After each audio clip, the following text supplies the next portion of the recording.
Hey guys, what's up? It's me, Thomas. Tonight we're back here with Death Battle. Tonight's battle is between two fallen heroes. One side we got Darth Vader, hoping to get some revenge after his Doctor Doom fight. And on the other side, well, the man that tried to create peace, Obito Uchiha. Yeah, aka Tobio. Yeah, Big Akatsuki. Long story. So yeah, Sith Lord versus the Rogue Uchiha. It's gonna be interesting. So let's hop in and find out and see who wins. Be sure to like, subscribe for more. Hope you enjoy. See what happens.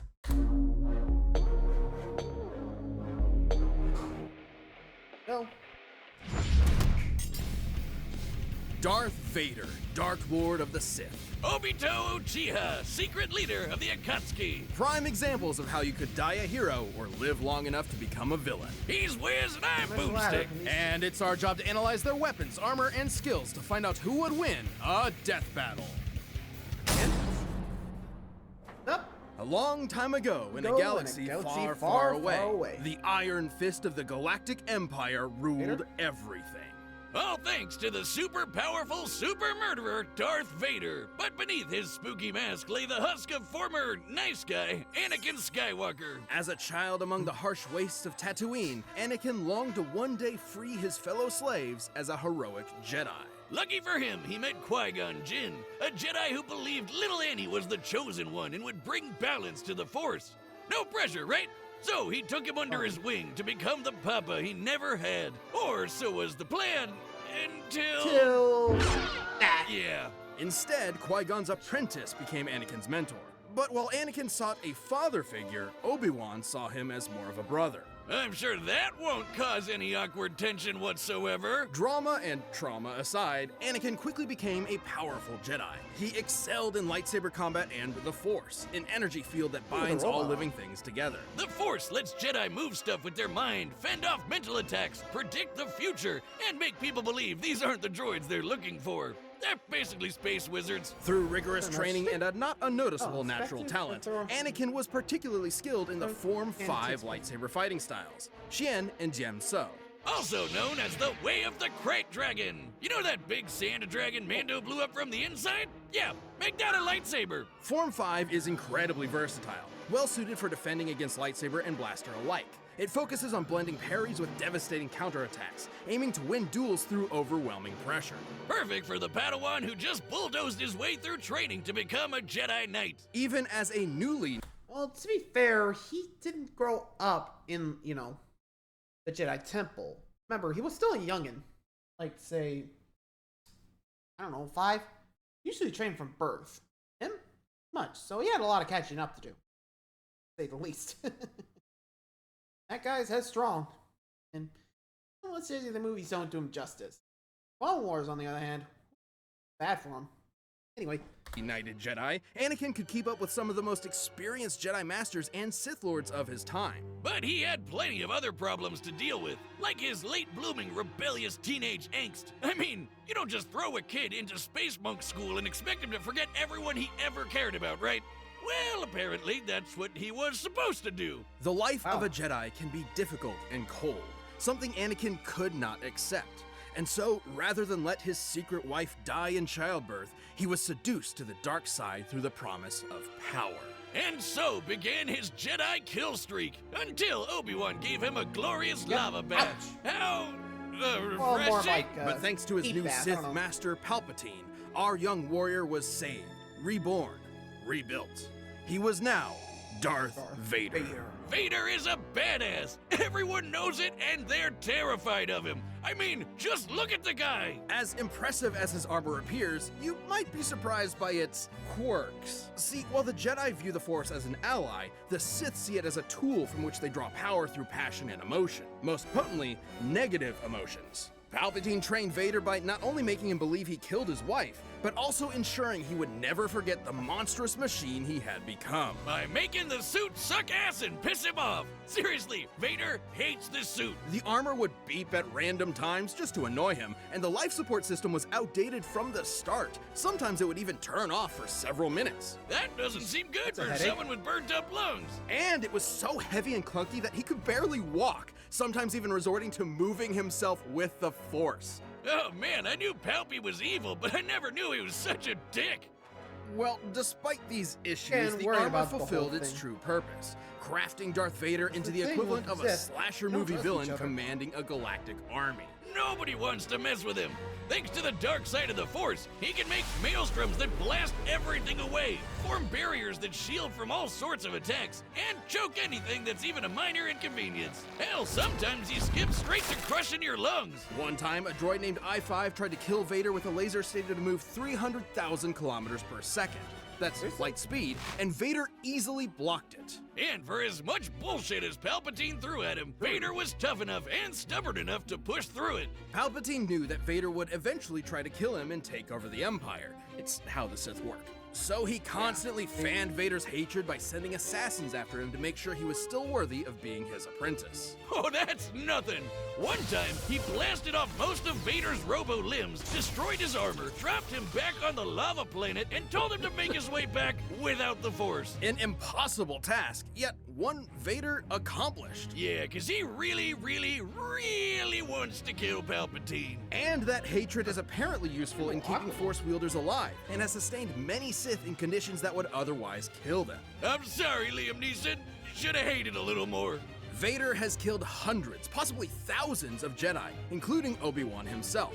He's fought So, I entire think they- armies on his own, and even taken on monsters the size of mountains. He's so unstoppable, an assassin droid hired to kill him quit the job because he calculated that Vader was impossible to kill. And in Ewoks material from the old Legends canon, a real deep cut, we know, lesser darkside users like the Night Sister Shiral overpowered the Sunstar, an ancient artifact capable of shifting moons, a feat which would require energy worth over 12 septillion tons of TNT. That's 24 zeros. But if you want something more recent, here's a planet blowing up while Vader was on it, and he's fine. But thanks to both his incredible power and the mercy and trust of his secret son, Vader would eventually avenge the atrocities of Palpatine. Even more important, he finally saved someone he loved. Ultimately, Anakin Skywalker truly did bring balance to the Force.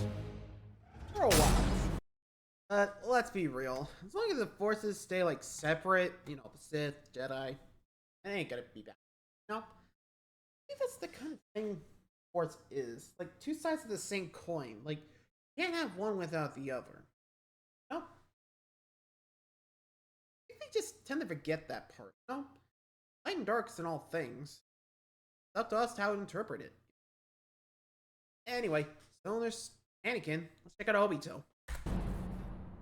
Hokage, the leader of the Hidden Leaf Village and their strongest ninja, respected and loved by all.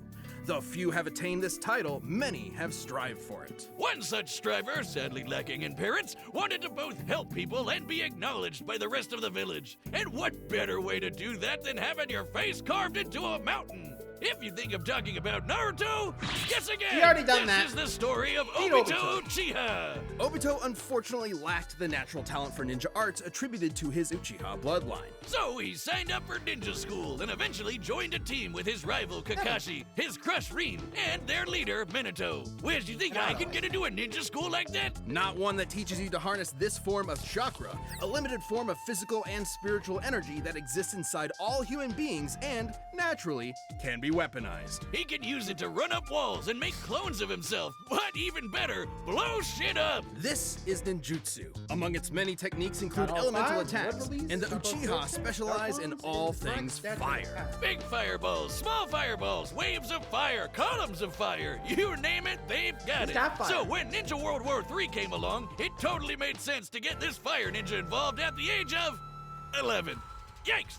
Well, lucky for Obito, he had one more secret weapon up his sleeve, eye socket, the Sharingan.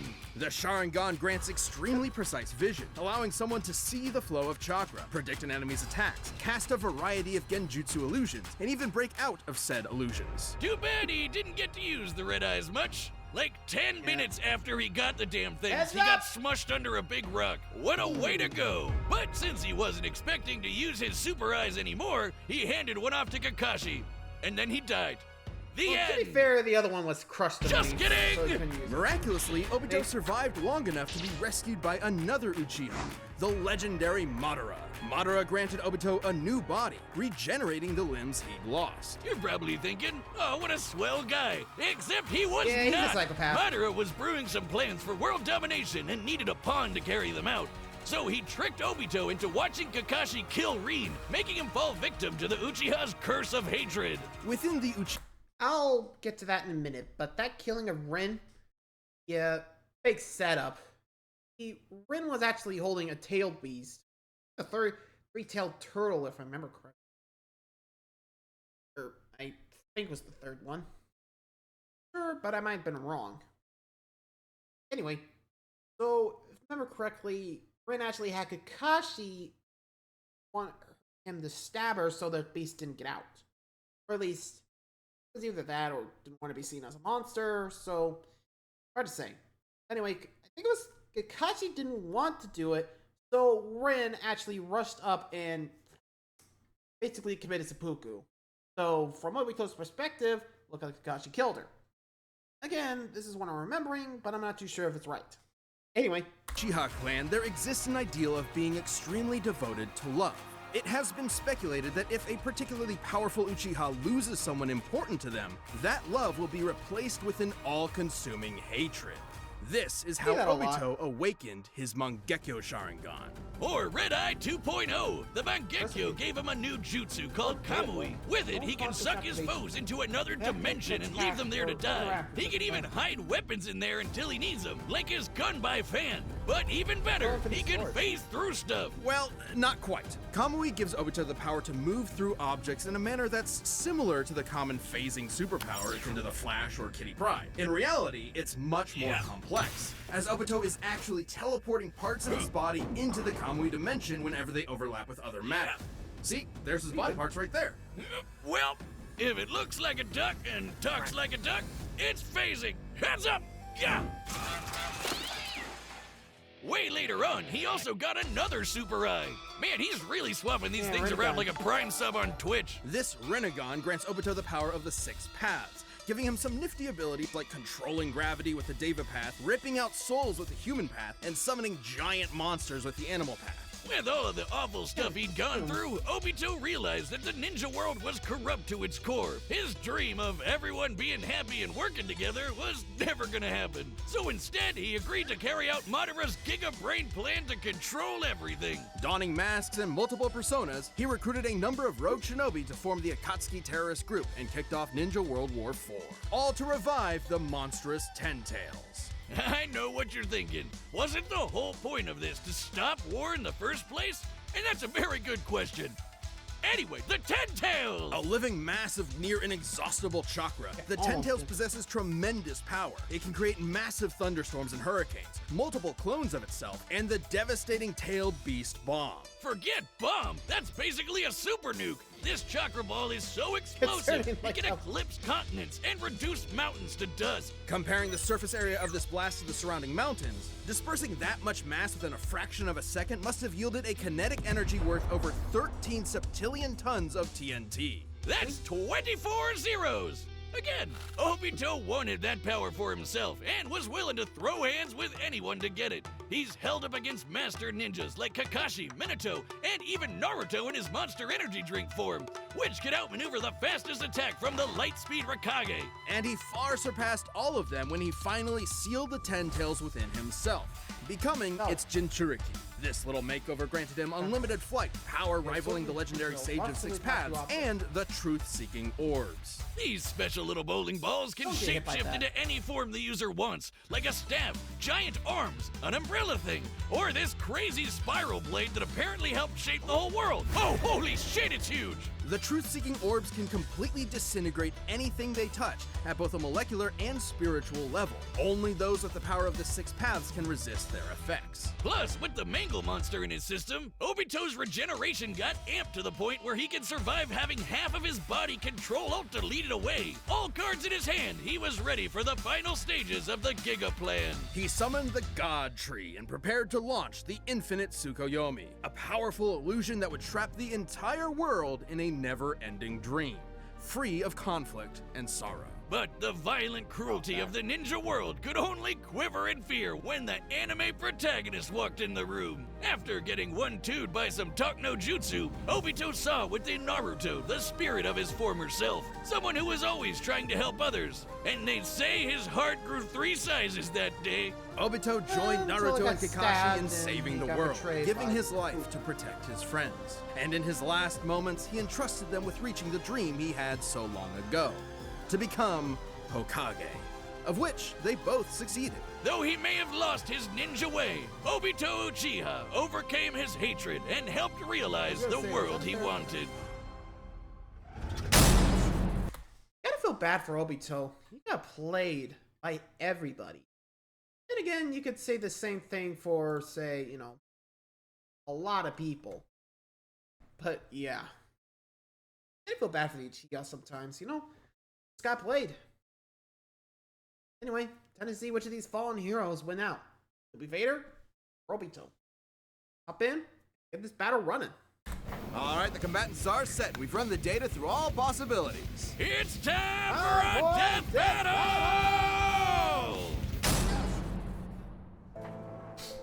Obito? I sense your fear, your anger, and a power. I will be taking it. That power will save this cursed world. You'll have to pry it from my cold, dead hands. Then Sure, you that's not will Madara. die. What?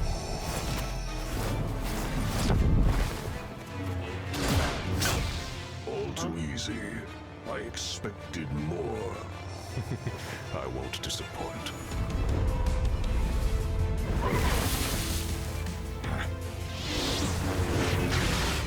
Supposed to war fan. Vader's gonna have some hard time with dimension cutting.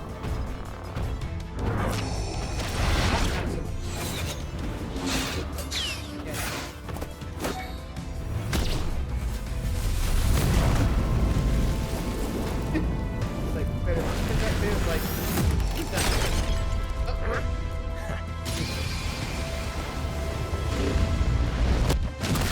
Oh, right in the eye.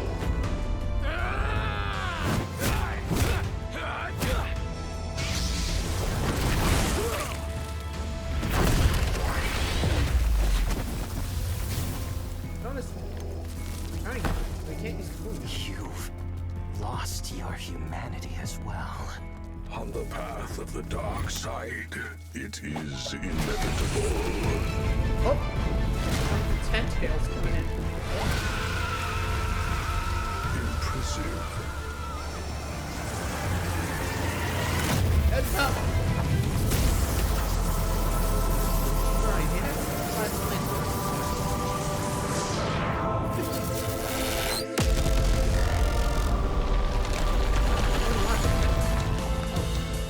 Country coming in. No.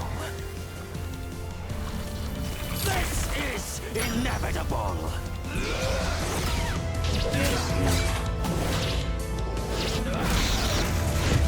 It'll catch up.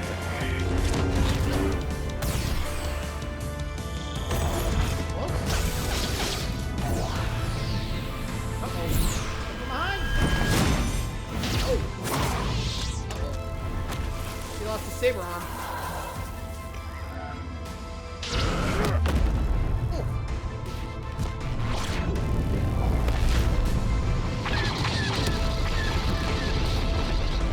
Accept this gift and die. Too late. Yoni. I hope Obito was able to hold out long enough.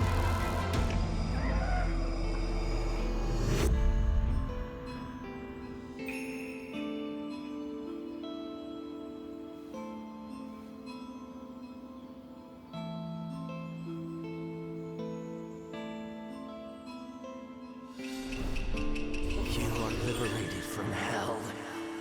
Find peace in the next life.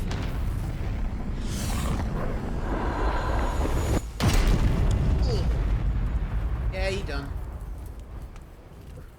Looks like he was done.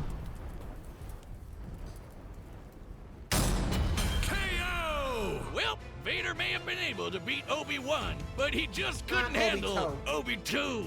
This was a fairly complex matchup. Both Darth Vader and Obito were roughly even in power and speed, so it truly came down to their skill and arsenals. And boy, did they have some deep bags of tricks. Even some of the same tricks. Both could fend off mental attacks. Both could move things around with their minds. And they both even had options to instantly kill each other. Vader could simply force crush Obito's body, but Obito could just as easily rip out Vader's soul. However, Obito had a few more impressive options available to him, edging out just enough to earn a win. For starters, Kamui made Obito extremely difficult just to touch, let alone injure. And as a Jinchuriki, he could regenerate from half of his body getting destroyed. While the dark side could help Vader survive extreme conditions, it obviously can't regrow limbs. Plus, thanks to his wide array of jutsu, Obito would eventually overwhelm Vader. While chakra may normally be a limited source of energy, unlike the Force, the Ten Tails provided Obito with an unlimited supply. And since chakra is both spiritual and physical energy, this means Obito would be able to fight on indefinitely. Last but not least, Vader's preference for lightsaber combat means that he'd be up close and personal with Obito, right? Which left him vulnerable to getting disintegrated by one of the many truth-seeking orbs, or even worse, sucked up into the Kamui dimension. Yeah, don't forget about that. Not only would he have no way out, he probably wouldn't even be able to tap into the Force while stuck there. Game over. Have fun starving to death, I guess. Wonder how long you can feed on hate. Darth Vader may have had a tenacity that few others could match, but against Obito's similar might, busted regeneration, and overwhelming range of abilities, there was no escape. In the end, Vader's victory just wasn't meant to be. The winner is Obito Uchiha. Thanks for watching. Stay tuned, we have a new death battle releasing every 2 weeks this year. And click the join button to get new perks and extra content. Planet level members even see death battles before anyone else, so don't miss out. Next time we got